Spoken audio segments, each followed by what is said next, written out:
Dear student, आज की online classes में आपका स्वागत है। आज का जो लेक्चर है वो बीएससी पार्ट सेकेंड ईयर के छात्रों के लिए है, जिसके अंतर्गत हम ट्यूब फीड लोकोमोशन के बारे में अध्ययन करेंगे। ये ट्यूब फीड के द्वारा जो लोकोमोशन है वो स्टारफिश या एस्टेरियास में होता है। स्टारफिश में जो लोकोमोशन या एस्टेरियास, इसको सामान्यतः एस्टेरियास भी कहते हैं। एस्टेरियास या स्टारफिश में जो लोकोमोशन की क्रिया है वो ट्यूब फीड के द्वारा होती है। ये जो स्टारफिश है फाइलम इकाइनोडर्मेटा का एक सदस्य है। ये जो स्टारफिश है जो फाइलम इकाइनोडर्मेटा का एक सदस्य है, इसकी जो क्लास है वो है एस्टेरोइडिया। तो इसके इंट्रोडक्शन पार्ट में first use the term Echinodermata, जो नेम है, इकाइनोडर्मेटा जो शब्द है, इकाइनोडर्मेटा जो नाम है वो जैकब क्लीन नामक वैज्ञानिक ने 1734 में दिया था। तो इकाइनोडर्मेटा जो नाम है वो किस वैज्ञानिक ने दिया था?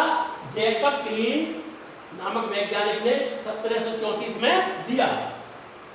इसके बाद इकाइनोडर्मेटा जो टू ग्रीवर्ड्स यानी टू ग्रीवर्ड से मिलकर बना होता है। इकाइनोस का मतलब होता है इसकी त्वचा पर स्पाइन या कंटकाएं युक्त होती है। तो इसकी जो त्वचा है उस पर ये क्या पाई जाती है? स्पाइनी या ये डर्मल ब्रैंकिया ये पाई जाती है। और डर्मा का मतलब होता है स्किन।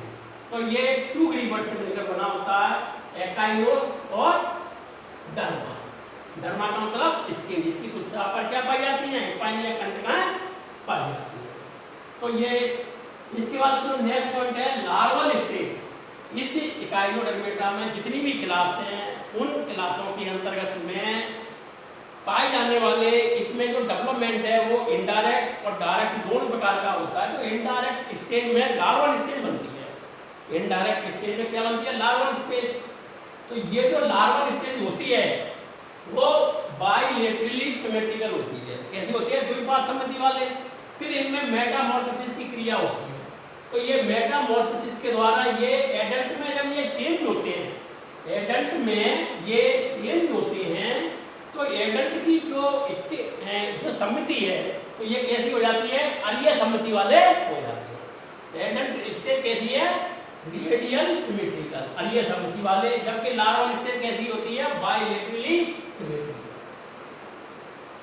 इसके बाद में ये जो स्टारफिश कैसे होते हैं? समुद्री मैराइन एनिमल्स है। और ये पेंटामेरवस है, पंचभुजीय है, जिसके कारण इसको स्टारफिश कहते हैं। Pentamerous body. नेक्स्ट पॉइंट है the body shows two surface. ये जो स्टारफिश है ये जिसमें दो सरफेस देखने को मिलती है, जिसमें ओरल सरफेस को वेंट्रल सरफेस कहते हैं।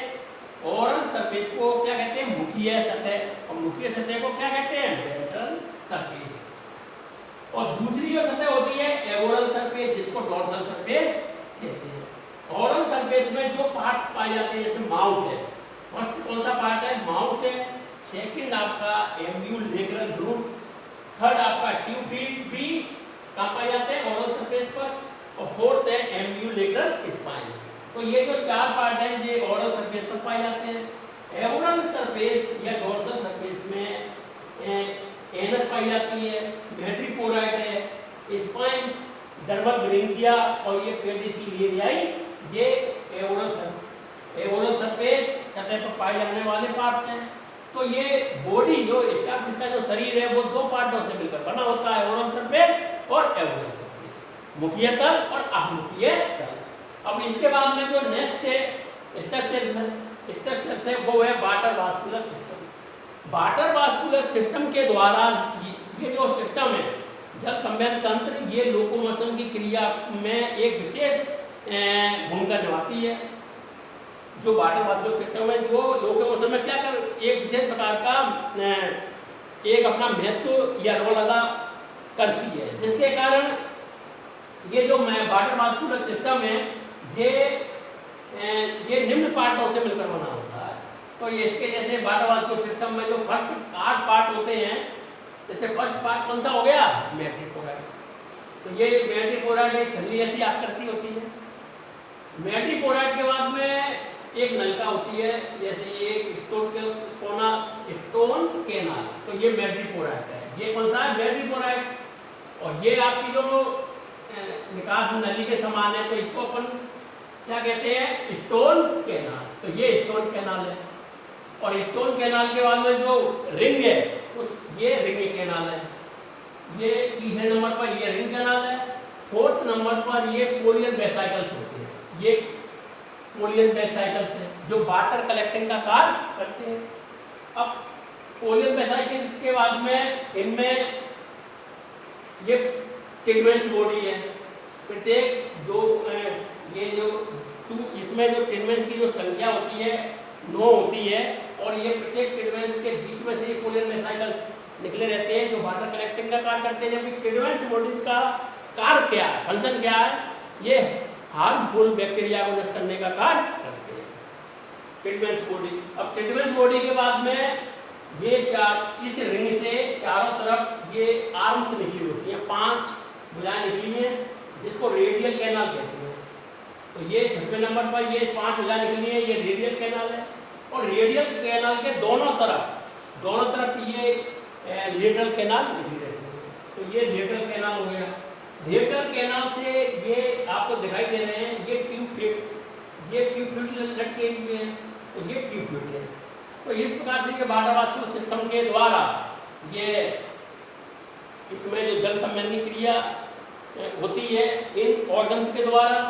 अब हम ये देखें कि ट्यूब फ्लूइड की जो संरचना है, संरचना ऑफ ट्यूब फ्लूइड, तो ट्यूब फ्लूइड में 3 पार्ट्स होते हैं। फर्स्ट भाग ये हो गया आपका एम्प्यूला, सेकेंड भाग पोडियम और थर्ड भाग आपका सकस। एम्प्यूला जो आपको दिखाई दे रहा है वो कैसा होता है, राउंडेड। एम्प्यूला कैसा है, राउंडेड है। राउंडेड एक गोलाकार बैग लाइक स्ट्रक्चर से। और ये जो एम्ब्यूलेक्रल होते हैं, एम्ब्यूलेक्रल ऑसिकल्स के ऊपर स्थित होते हैं एम्प्यूला। पोडियम ये नलिका आपको दिखाई दे रही है, ये ट्यूब फ्लूइड का मध्य का भाग है। ये मध्य भाग है ट्यूब फ्लूइड का। तो ये एम्ब्यूलेक्रल ध्रुव में एक नलिकाकार आकृति के समान होता है। सकस ये आपका सकस हो गया। तो ये ट्यूब फ्लूइड का अंतिम भाग है जो कि प्यालेनुमा आकृति के समान होता है। तो ये ट्यूब फ्लूइड की संरचना के बारे में था। अब इसमें जो लोकोमोशन है, इसमें जो लोकोमोशन है वो किस प्रकार से होता है, यानी कि ट्यूब फ्लूइड के द्वारा स्टारफिश किस प्रकार ये मूवमेंट करती है, गति करती है।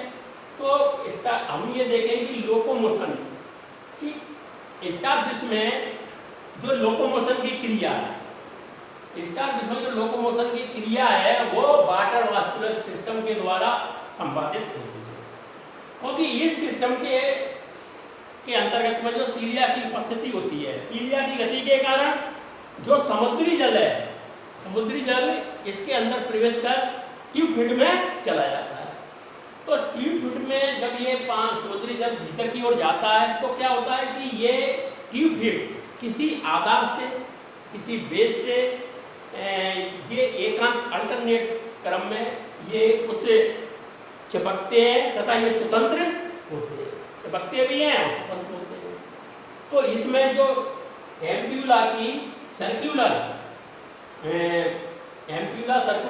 मसल से जब संकुचित होती हैं तब ट्यूब फ्लूइड क्या, तो इस ट्यूब फ्लूइड में हाइड्रोस्टैटिक प्रेशर दाब उत्पन्न हो जाता है, जिसके कारण ट्यूब फ्लूइड बाहर की ओर फैल जाते हैं। और ये जो ट्यूब फ्लूइड अपने सकर्ष के द्वारा, अपने ये सकर्ष है, ट्यूब फ्लूइड अपने सकर्ष की सहायता से ये चिपकने लगते हैं। ट्यूब फ्लूइड अपने सकर्ष की सहायता से किसी आधार से चिपक जाते हैं।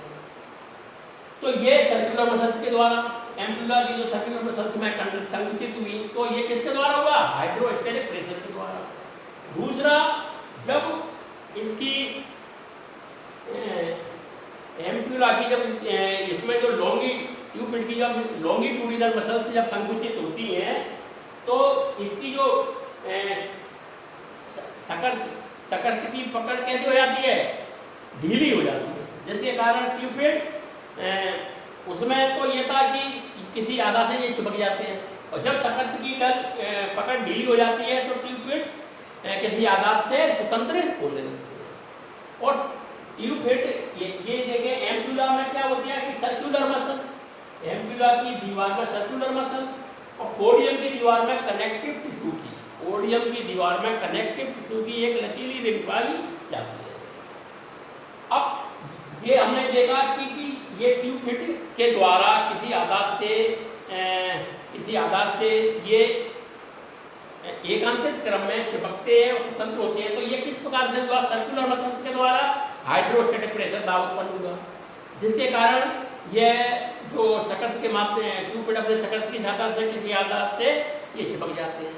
जब इनकी लॉन्गिट्यूडिनल मसल्स में कंट्रैक्शन होता है तो सकर्ष की पकड़ ढीली हो जाती है और ये स्वतंत्र होने लगते हैं।